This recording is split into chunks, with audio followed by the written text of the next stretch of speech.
The massive doors of the Galactic Council chamber slid open with a hiss that echoed through the vast hall. Captain Daniel Harris walked in first, his uniform crisp and his expression neutral despite 3 weeks of frustrating negotiations. Behind him came 6 other members of the human delegation, each carrying data pads filled with carefully prepared proposals that had taken months to perfect. The chamber itself was enormous, built to accommodate species of wildly different sizes and environmental needs. Floating platforms held aquatic beings in water tanks, while crystalline structures housed energy-based life forms. The air hummed with a dozen different translation matrices working simultaneously to convert thousands of languages into something everyone could understand. Daniel took his seat at the human delegation table, a small platform near the back of the chamber that reflected humanity's status in the Council's eyes. They were newcomers, barely worth noticing among civilizations that had been traveling the stars for thousands of years. Lisa Morgan, his second-in-command, settled into the chair beside him and pulled up the latest proposal on her datapad. She had worked on this version personally, making sure every word was diplomatic and every offer was generous. Humanity was offering access to their medical technology, their agricultural methods, and even some of their military innovations in exchange for fair trade routes and a voice in council decisions. The Vexari ambassador called the session to order. Jetkora was a towering being made of living crystal that refracted light into rainbow patterns across the chamber walls. His voice came through the translation matrix as cold and precise. He asked if humanity had prepared their revised proposal as requested. Daniel stood and began his presentation, explaining how human technology could benefit council species and how Earth's resources could contribute to galactic prosperity. He spoke for 20 minutes, carefully outlining each point and answering questions as they arose. When he finished, he felt a small spark of hope that maybe this time they would listen. Jetkora dismissed the proposal with a wave of his crystalline hand. He said humanity was too young and too unpredictable to be given equal status in council affairs. Perhaps in another 1,000 years, after humans had proven themselves stable and peaceful, they might be worthy of consideration. The Quellan representative, a floating jellyfish creature named Prill, agreed enthusiastically. She said that humanity had only been in space for a few centuries, and that such a short time meant nothing in galactic terms. Other council members added their own dismissals, each one couched in diplomatic language but all delivering the same message. Humans were children playing at being adults, and the council had no interest in treating them as equals. Lisa watched Daniel's jaw tighten and recognized the warning signs. She had served with him during the frontier wars when human colonies on the edge of explored space had been attacked by raiders, and the council had refused to help. She had seen that same expression then, right before he decided to stop asking for permission and start taking action. Kevin Parker, the youngest member of their delegation, shifted uncomfortably in his seat. He had believed so strongly that diplomacy would work, that showing respect and following proper channels would earn humanity a place at the table. Now he was learning what Daniel and Lisa had already known. The council did not respect anyone who asked for respect. They only respected those who demanded it. The Vexari ambassador continued speaking, explaining that humanity could participate in council affairs at a limited level.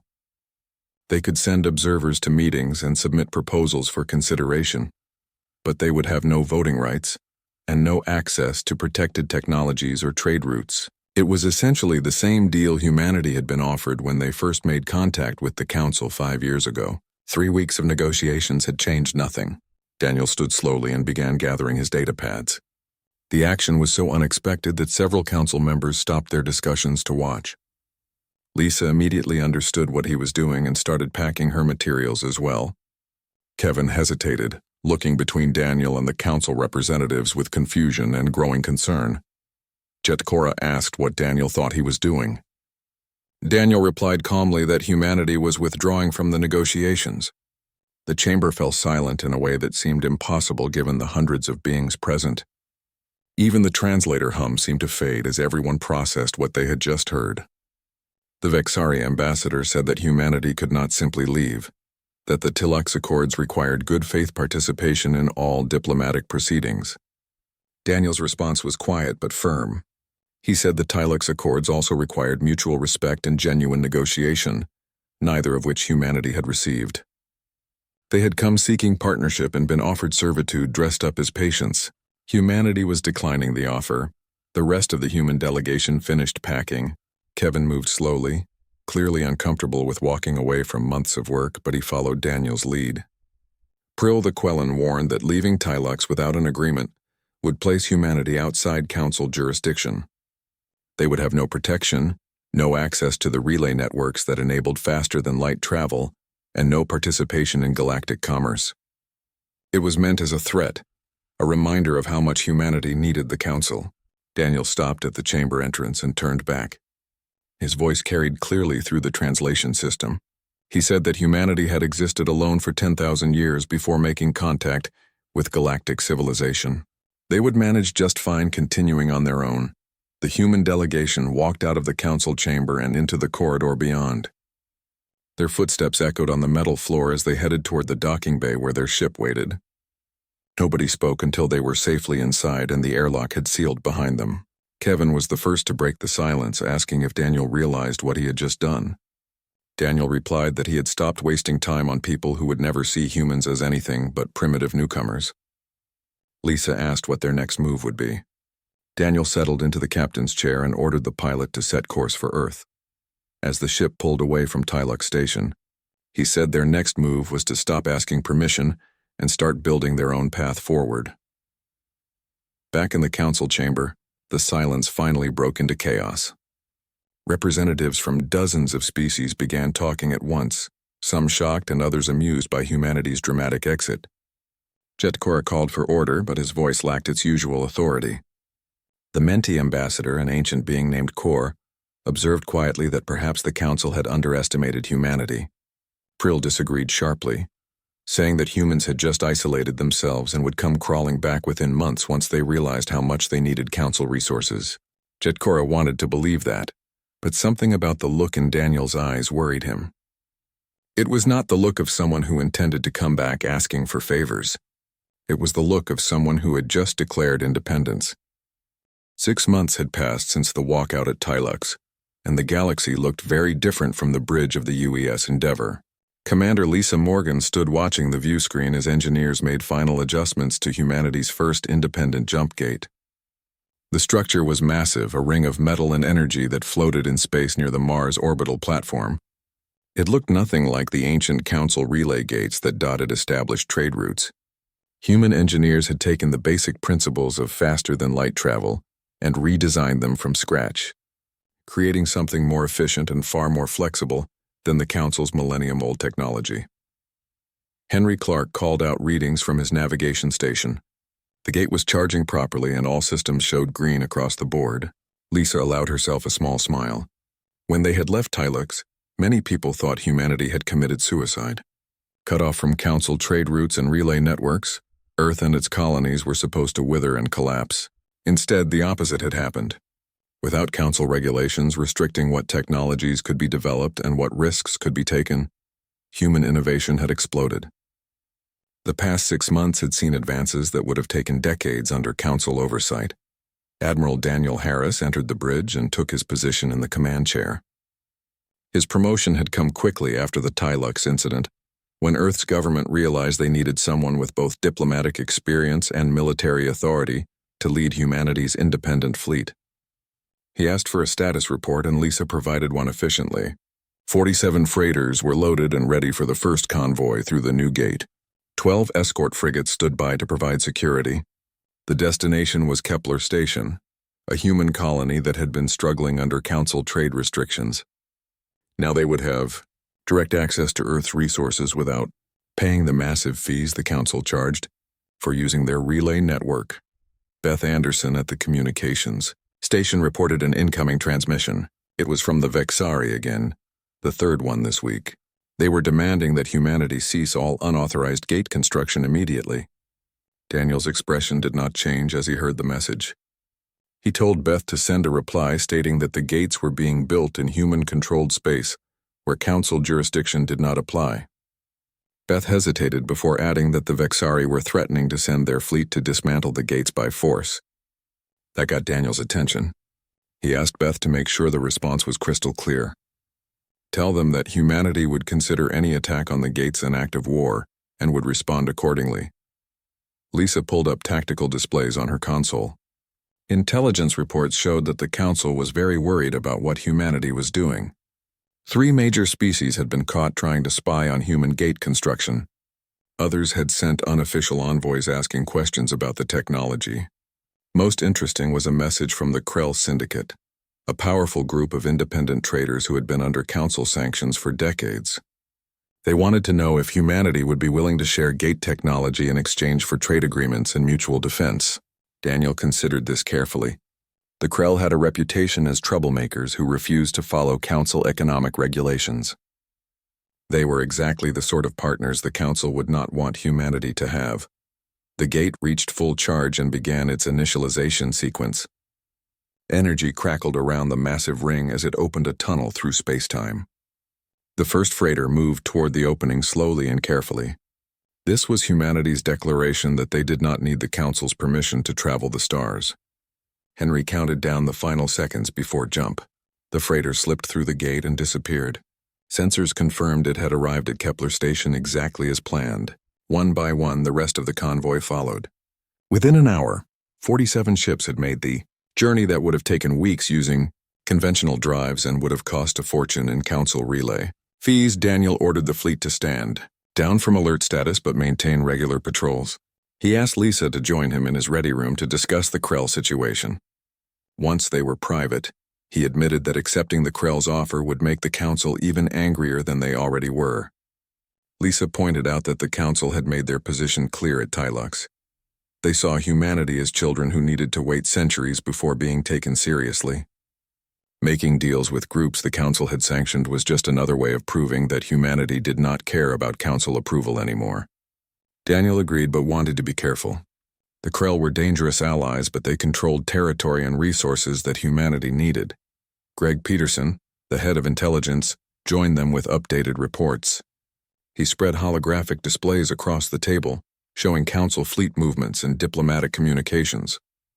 The situation was more complicated than anyone had expected.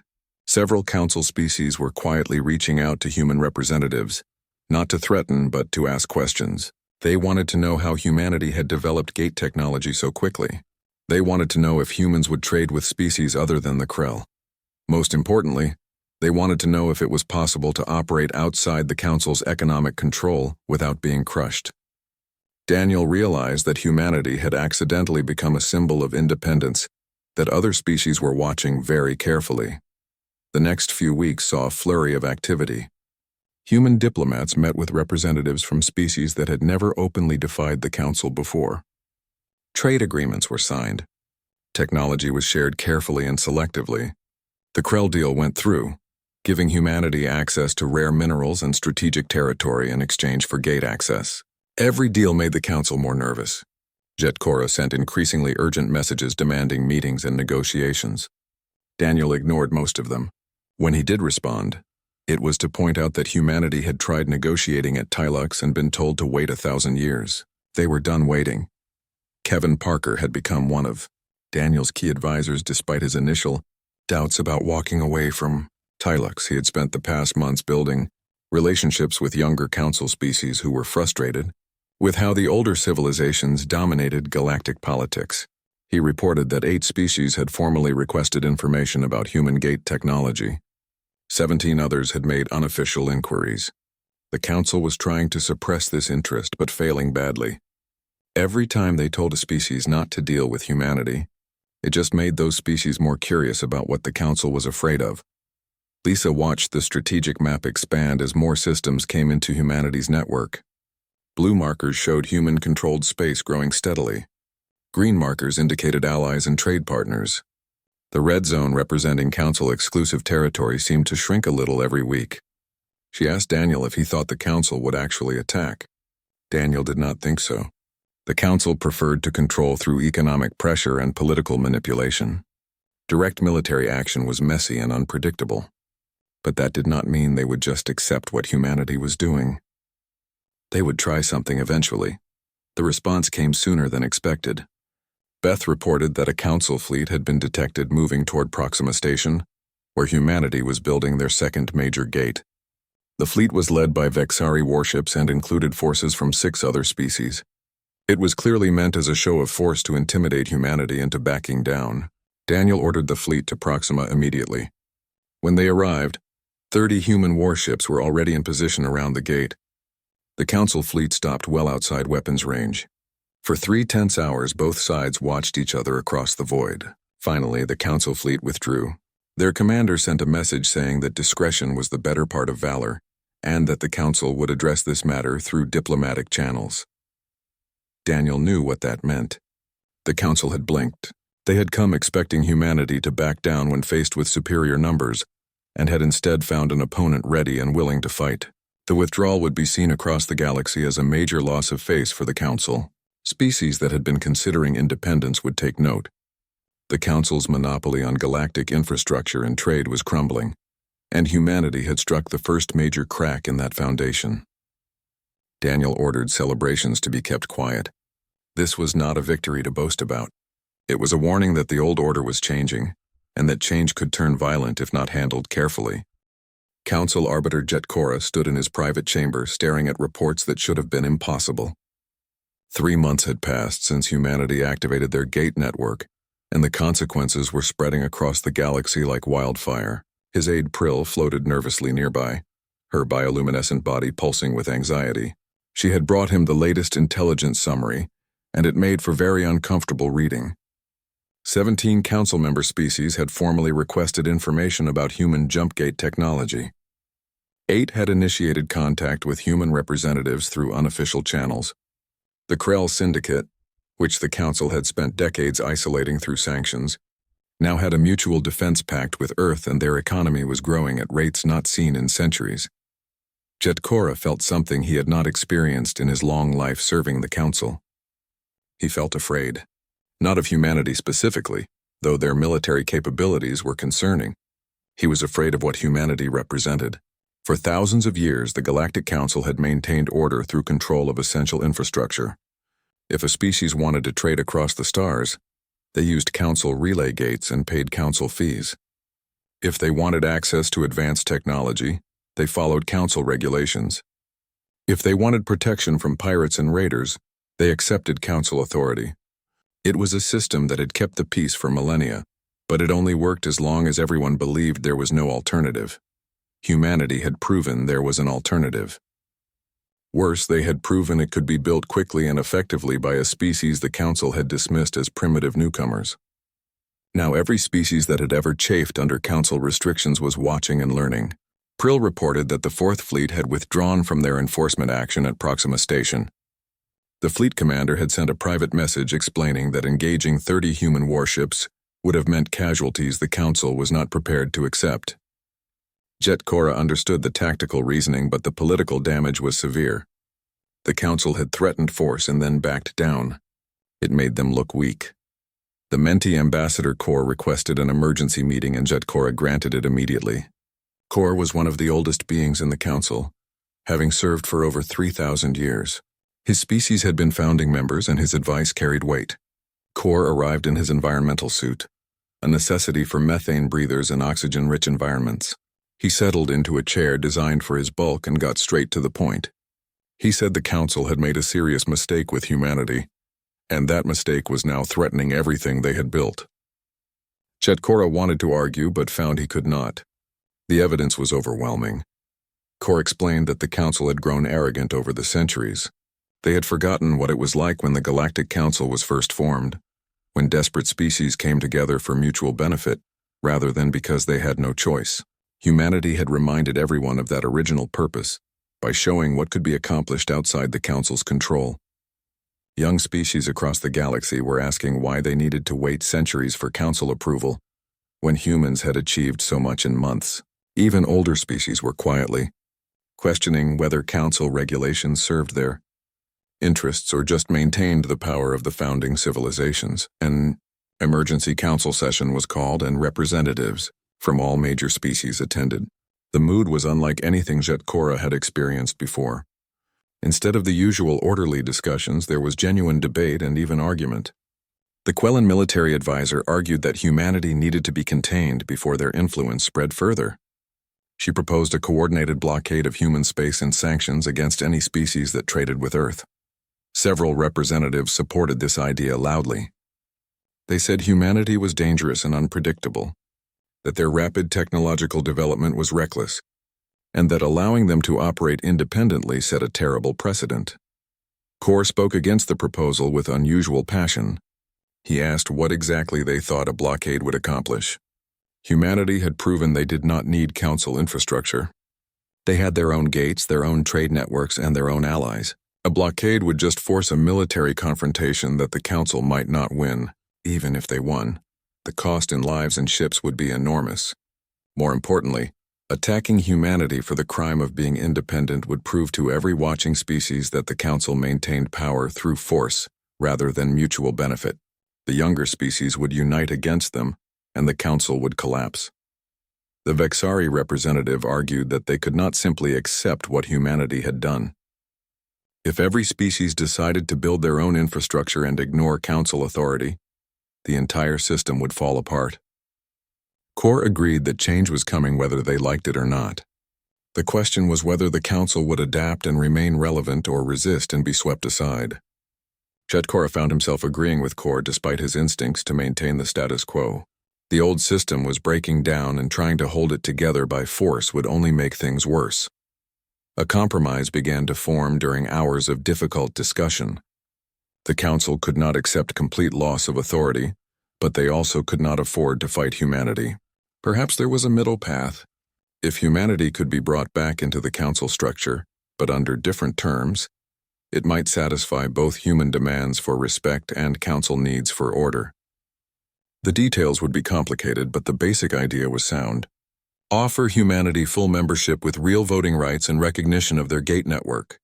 In exchange, ask them to integrate their technology with Council systems and coordinate on defense and trade policies. Several representatives objected that this would reward humanity for defying Council authority. Kor pointed out that humanity had already been rewarded by successfully defying Council authority. They had everything they wanted. The question now was whether the Council could offer them something they valued enough to rejoin galactic civilization. Jetkora realized Kor was right.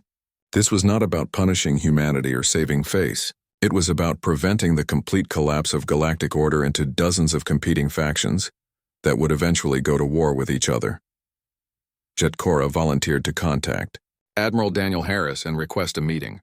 He knew it would be humiliating to approach someone he had dismissed so casually at Tilux. He knew other Council members would see it as weakness, but he also knew that his pride mattered less than the stability of galactic civilization. The vote on whether to pursue negotiations was close but eventually passed. Jetkora was authorized to open discussions with humanity about potential terms for their return to the Council. He was not authorized to offer specific concessions yet, just to determine if humanity was even willing to talk. The message he sent to Daniel was carefully worded to acknowledge mistakes without admitting complete fault. He said the Council recognized that their initial assessment of humanity had been flawed. He said they wanted to open dialogue about new terms for cooperation. He requested a meeting to discuss possibilities. For 2 days there was no response, and Jetkora began to worry that humanity would simply ignore him. Then a reply came through. It was brief and somewhat insulting in its casualness. Daniel said he was willing to meet, but the Council delegation would need to come to Unity Station, the new human diplomatic and military hub. The symbolism was clear. If the Council wanted to talk, they would come as visitors to human territory rather than demanding humanity come to them. Jetkora discussed the terms with other Council leaders. Several called it an unacceptable insult. Kor pointed out that if they refused to meet on human terms, it would prove they were not serious about negotiation. It would also prove to humanity and everyone watching that the Council still saw itself as superior and refused to treat other species as equals. Jetkora made the difficult decision to accept. He would lead a small delegation to Unity Station and see if there was any possibility of rebuilding the relationship with humanity. As he prepared for the journey, he wondered what kind of civilization humans had built in their isolation. He suspected it would be very different from what the Council expected. Admiral Daniel Harris stood in the war room of Unity Station, watching holographic displays that showed the new shape of galactic civilization. The room was designed to impress visitors with humanity's capabilities, and it succeeded brilliantly. Massive screens showed the expanding network of human-controlled jump gates connecting dozens of systems. Tactical displays tracked hundreds of ships moving through space on trade missions and patrol routes. Intelligence feeds provided real-time updates on political developments across Council space. It was a command center that rivaled anything the Council had built over thousands of years, and humanity had constructed it in less than a year. Lisa Morgan entered carrying a data pad with the latest diplomatic reports. She had been promoted to Vice Admiral and served as Daniel's second in command for all operations. She reported that the Tarvan Republic had just signed a technology sharing agreement with Earth. That brought the total to 42 independent systems or species that had partnered with humanity outside Council authority. Daniel asked what the Council was doing about it, and Lisa smiled. She said they were panicking mostly. 3 emergency Council sessions in the past month, and still no coherent response beyond angry messages that humanity had been politely ignoring. Greg Peterson joined them with intelligence updates. His network of agents and informants had grown considerably as more species became interested in what humanity was offering. He reported that Council military forces had been placed on alert several times but never deployed. There was talk of sanctions and blockades but no actual action. Most interesting was what the Council was not doing. They were not organizing a united response. Different species were pursuing different strategies, and some were quietly making contact with human representatives to ask about potential deals. The Council's unity was fracturing. Helen Carter arrived for the morning briefing. She handled civilian diplomatic relations and had been busy managing the flood of requests from species wanting to learn about human technology and governance. She reported another communication from Arbiter Zet Cora, requesting a meeting. This was the 4th such request in 2 weeks. Helen noted that the tone had changed significantly from the early messages. The Vexari was no longer demanding that humanity comply with Council decisions. He was asking politely if they would be willing to discuss new terms. Daniel asked what kind of terms. Helen said that Jet Cora had not been specific, only that the Council acknowledged their previous approach had been flawed, and they wanted to open dialogue about mutual cooperation. Lisa raised an eyebrow at that. She said getting the Council to admit any kind of mistake was unprecedented. They had built their authority on being ancient and wise. Admitting they had been wrong about humanity would undermine that image significantly. Daniel considered the political implications carefully. Part of him wanted to ignore the Council entirely and continue building humanity's independent power base. It would be satisfying to let them suffer the consequences of their arrogance, but he had not walked away from Tilux because he wanted conflict. He had walked away because the Council refused to treat humanity as equals. Kevin Parker suggested that maybe this was an opportunity to reshape galactic civilization into something better. The young diplomat had matured considerably over the past months. He had helped build relationships with dozens of species and had become an expert on galactic politics. He pointed out that the Council system had serious flaws, but it had also maintained peace for a long time. If they could reform it rather than destroy it, they might create something that served everyone better. Daniel agreed but said any reform would need to be genuine. Humanity would not accept empty promises or symbolic gestures. Daniel decided to accept the meeting request but on human terms. He told Helen to send a response saying they were willing to talk, but the Council delegation would need to come to Unity Station. Greg warned that demanding the Council come to them was a huge symbolic concession. Council arbiters did not travel to meet with others. Others traveled to meet with them. Daniel said that was exactly why it mattered. If Jetakora was serious about treating humanity as equals, he could swallow his pride and come to Unity Station. If he refused, then they would know the Council was just trying to stall or gather intelligence. 2 weeks later, a small Council vessel approached Unity Station broadcasting diplomatic codes. Daniel watched from the observation deck as the ship docked. Security was tight but not excessive. This was meant to be a peaceful meeting, and Daniel wanted it to feel that way. When Jetkora and his delegation emerged, Daniel greeted them formally in the docking bay. The Vexari looked different somehow. His crystalline structure still refracted light beautifully, but his posture seemed less proud than Daniel remembered from Tilux. This was a being who had suffered political setbacks and knew he was approaching. From a position of weakness, the delegation was escorted to a conference room that had been carefully prepared to send specific messages. Models of human jump gates occupied prominent positions. Tactical displays showed the expanding network of human alliances and trade routes. Screens displayed bustling human colonies and industrial centers that had thrived without council oversight. Every element was chosen to demonstrate that humanity had not just survived their independence, but had flourished. Daniel wanted Jetkora to understand that humans were not desperate to rejoin the council. Any agreement would be because both sides saw mutual benefit. Jetkora began with formal thanks for agreeing to the meeting. He said the council recognized that their initial assessment of humanity had been flawed.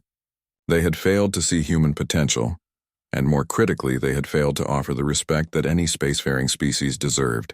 It was as close to an apology as Daniel expected to receive from a proud Vexari arbiter. Daniel asked what had changed their assessment. Jetkora said simply that reality had changed it. Humanity had accomplished in months what the council insisted took centuries. More concerning for them was that humanity had demonstrated the council's control over galactic affairs was not as absolute as they had believed. Prill, who had been promoted after her predecessor resigned in disgrace, added that other species were watching and learning from humanity's example. The younger civilizations, especially, were asking uncomfortable questions about why they needed to follow council regulations that seemed designed to maintain the power of older species rather than promote mutual prosperity. Daniel listened carefully to their concerns. He understood that the council was genuinely worried about maintaining galactic stability. He also understood they were worried about losing their privileged position in that stability.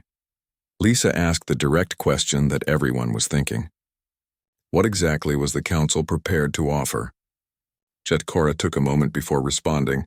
He said the council was prepared to offer humanity full membership status with equal representation and voting rights. They would recognize the human gate network as legitimate infrastructure and provide access to all council resources and protected technologies.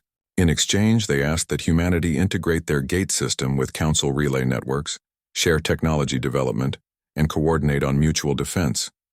It was a generous offer by council standards, and Jetkora clearly expected Daniel to accept it gratefully. Daniel leaned back in his chair and considered the proposal carefully. He pointed out that the council was essentially asking humanity to give them the technology that had made humans independent, make themselves dependent on council systems again, and trust that the council would treat them as equals this time. Kevin added that trust would be difficult after the experience at Tilux. Greg noted that nothing in the proposal addressed the fundamental problems with how the council operated. They were offering humanity a seat at a table that was still structured to favor the founding species. Helen pointed out that many of humanity's new allies would see acceptance of these terms as a betrayal. The negotiations continued through the afternoon and into the evening. Jetkora genuinely seemed to believe his offer was fair. Daniel realized the Vexari could not see beyond the framework of council hierarchy. The idea that humanity might want to fundamentally change that framework, rather than just secure a better position within it, had never occurred to him. Lisa suggested a break to let both sides consider their positions. Daniel agreed, and the council delegation was shown to comfortable quarters where they could rest and discuss among themselves. Once they were alone, Daniel gathered his core team to talk strategy. The negotiations resumed the following morning with both sides returning to the conference room. Daniel had spent the night discussing options with his team, and they had reached a consensus on what humanity needed to demand. This was not just about securing benefits for Earth anymore. It was about establishing a precedent for how galactic civilization would operate going forward. If they accepted the Council's offer, they would be endorsing a system that kept younger species subordinate to older ones. If they rejected it outright, they might trigger the collapse of galactic order into competing factions and eventual war. There had to be a third option. Jetkora began by asking if humanity had considered the proposal. Daniel said they had, and that while it was generous by council standards, it did not address the fundamental problems with how galactic civilization operated. The Vexari looked confused and asked what problems Daniel meant. Lisa explained that the council system was built on hierarchy and control, rather than genuine cooperation between equals. Species were ranked by age and tradition, rather than by their actual contributions or capabilities. Access to technology and infrastructure was used as a tool of control, rather than being shared for mutual benefit. The Council maintained order, but it was order through dominance rather than through partnership. Kevin spoke up with passion that surprised everyone. He said he had spent months building relationships with younger Council species and had heard their frustrations repeatedly.